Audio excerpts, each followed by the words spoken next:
Plastic భూతాన్ని తరిమేద్దాం, పర్యావరణాన్ని పరిరక్షించుకుందామని AP మంత్రి కందుల దుర్గేష్ పిలుపునిచ్చారు. తూర్పు గోదావరి జిల్లా కానూరులో జరిగిన స్వర్ణాంధ్ర స్వచ్ఛాంధ్ర కార్యక్రమంలో మంత్రి పాల్గొన్నారు.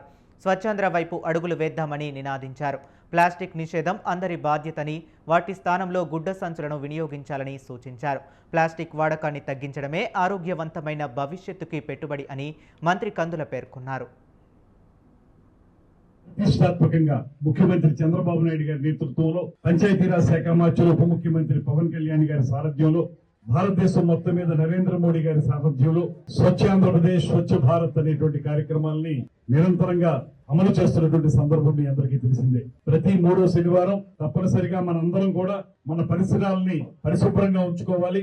మన ఇంటిని మాత్రమే కాకుండా చుట్టుపక్కల ఉన్నటువంటి అన్ని ప్రాంతాలని కూడా శుభ్రతతోటి కాపాడుకోవాలనేటువంటి ఆలోచన చేయడానికి వీలుగా ఈ కార్యక్రమాన్ని ముఖ్యమంత్రి గారు రూపొందించారు. ఇందులో భాగంగా మనకి పరిశుభ్రత పట్ల కానీ లేకపోతే ప్లాస్టిక్ వ్యర్థాలని విసర్జించే విషయంలో కానీ సరైనటువంటి అవగాహన మాటని ఇవాళ ముఖ్యమంత్రి గారు మన అందరికీ తెలియజేశారు.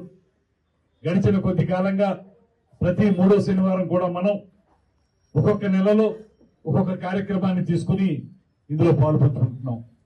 ఈ రోజు ప్రధానంగా ఉన్నటువంటి ఈ జూలై మాసానికి ఉన్నటువంటి ప్రత్యేకమైనటువంటి కార్యక్రమం ఏంటంటే ప్లాస్టిక్ వాడకాన్ని తగ్గించాలనేది ఒకటి.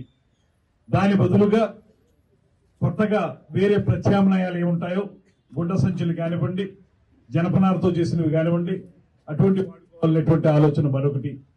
వీటితో పాటు మన ఇంట్లో ఉన్నటువంటి ఈ చెత్తా చెదారం బయట వేసేటప్పుడు మనం పూర్తిగా ప్లాస్టిక్ వ్యర్థాలని సెపరేట్ చేయాలనేటువంటి ఆలోచన. ఆంధ్రప్రదేశ్